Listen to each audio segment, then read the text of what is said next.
পেঁয়াজের পাতা কিনে এনেছি রান্না করব বলে। পেঁয়াজের গাছ, সাথে পেঁয়াজও ফ্রি, দেখতে পাচ্ছেন। আজই প্রথম আমি এটা রান্না করব।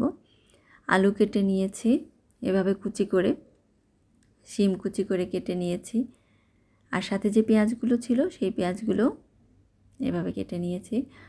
আর পেঁয়াজের পাতাগুলো এই সাইজ করে কেটেছি। একটা প্যানে তেল বসিয়ে দেব। তেল গরম হলে তারপরে কালো জিরে ফোড়ন দেব। আমি বাড়িতে মাকে দেখেছি যে কোনো ভাজিতে, শাকে কালো জিরে ফোড়ন দেয়, তো আমিও কালো জিরে ফোড়নই দিচ্ছি। আগে এই সবজিগুলো একটু ভেজে নেব। আলুগুলো আগে দিয়ে নিচ্ছি, আলু যেহেতু গলতে একটু সময় লাগে। আলু ভাজা হয়ে গেলে তারপরে আস্তে আস্তে আমি এগুলো ভেজে নেব, শিম আর পেঁয়াজও, কারণ পেঁয়াজের পাতাগুলো দেওয়ার সাথে সাথে জল ছেড়ে দেয়, তো তখন আর সেটা ভাজি হবে না, সিদ্ধ সিদ্ধ হয়ে যাবে। তো আমি আলু দিয়ে সাথে কাঁচামরিচও দিয়ে দিচ্ছি। আলুগুলো আমি 5-6 মিনিট ভেজে নিব।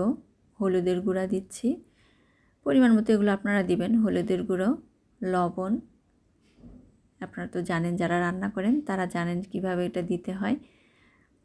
যার যার প্রয়োজন মতো তারা লবণ হলুদ যোগ করে এটাকে কিছুক্ষণ ভাজতে থাকবেন। আলুগুলো একটু ভাজা ভাজা হয়ে গেলে তারপরে শিমগুলো দিব। শিম আর পেঁয়াজ একসাথে দিয়ে ভাজতে হবে।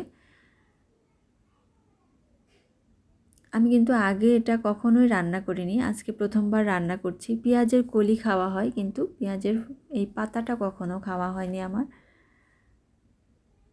এই যে আমি শিম আর পেঁয়াজগুলো দিয়ে দিচ্ছি। এগুলো একসাথে করে আবার 5 মিনিটের মতো ভেজে নেব। যেহেতু কুচি কুচি করে কাটা হয়েছে, তো এটা গলতে বেশিক্ষণ সময় লাগবে না, ভাজতে ভাজতেই অনেকটাই সিদ্ধ হয়ে যাবে। রান্নাটা আসলে একটা আর্ট। একই উপকরণ দিয়ে সবাই রান্না করে, কিন্তু এক একজনের হাতের রান্নার স্বাদ এক এক রকম হয়, সবার রান্না মজাও হয় না। এই যে আমার এগুলো ভাজা হয়ে গেছে, আমি এখন পেঁয়াজের পাতাগুলো দিয়ে দিচ্ছি। পেঁয়াজের পাতা সিদ্ধ হতে একদম 2-3 মিনিটের বেশি সময় লাগবে না। তো আমার যেহেতু আগে ওইগুলো ভাজা হয়ে গেছে, তো পেঁয়াজ পাতাটা দিয়ে আমি আর খুব বেশি সময় ভাজবো না, তাহলে একদম ভর্তা ভর্তা হয়ে যাবে।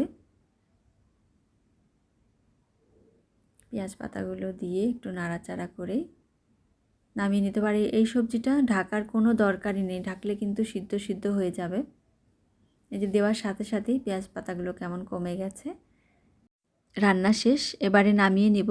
এই সবজিগুলো ভাত, রুটি বা পরোটার সাথে খেতে বেশ লাগে।